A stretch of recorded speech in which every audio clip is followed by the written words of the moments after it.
كل الزملكاويه يعملوا كده، يلا يلا والله كل الزملكاويه يعملوا كده للسير معتمد جمال.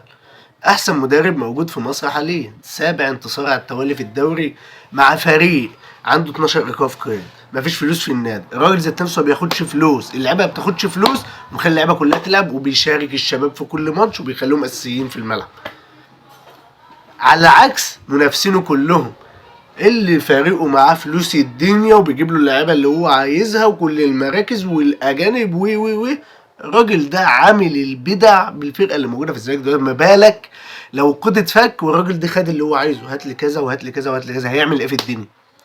شابوه يا سير معتمد يا جمال يا احسن مدرب موجود في مصر.